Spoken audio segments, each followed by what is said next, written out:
My father came from Japan in 1905. He was 15 when he immigrated from Japan. He worked until he was able to to actually build a store. Let me tell you a story in the form of a dream. I don't know why I have to tell it, but I know what it means. Close your eyes, just picture the scene as I paint it for you. It was World War II when this man named Kenji woke up. Ken was not a soldier.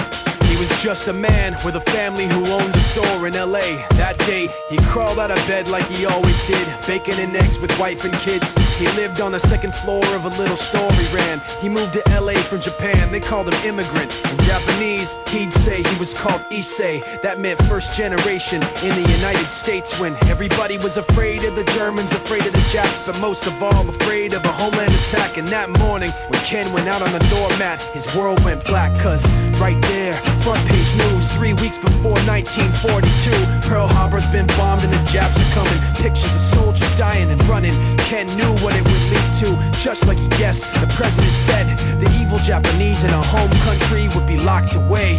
They gave Ken a couple of days to get his whole life packed in 2 bags. Just 2 bags, couldn't even pack his clothes. Some folks didn't even have a suitcase to pack anything in, so 2 trash bags is all it gave them. And when the kids asked Mom, where are we going, nobody even knew what to say to them. Ken didn't want to lie, he said the US is looking for spies, so we have to live in a place called Manzanar, where a lot of Japanese people are. Stop it, don't look at the gunmen.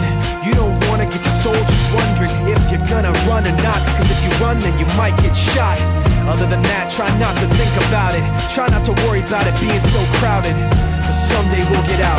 Someday, someday.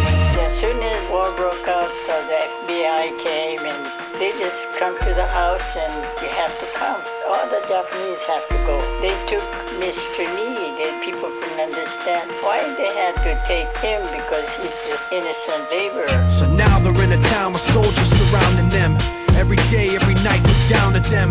From watchtowers up on the wall, Ken couldn't really hate them at all. They were just doing the job and he wasn't gonna make any problems. He had a little garden, vegetables and fruits that he gave to the troops in a basket his wife made. But in the back of his mind, he wanted his family's life saved.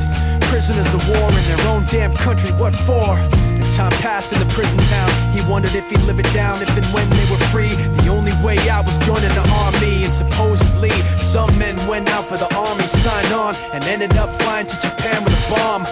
That 15-kiloton blast put an end to the war pretty fast. 2 cities were blown to bits. The end of the war came quick, and Ken got out, big hopes of a normal life with his kids and his wife. But then they got back to their home, and what they saw made him feel so alone. These people had trashed every room, smashed in the windows and bashed in the doors, written on the walls and the floor, Japs not welcome anymore. And Kenji dropped both of his bags at his sides and just stood outside. He looked at his wife without words to say. She looked back at him, wiping tears away, and said, someday we'll be okay, someday. Now the names have been changed, but the story's true. My family was locked up back in '42. My family was there where it was dark and damp, and they called it an internment camp. When we first got back from camp, it was pretty bad. I remember my husband said, oh, we're going to stay till last. Then my husband died before they closed the camp.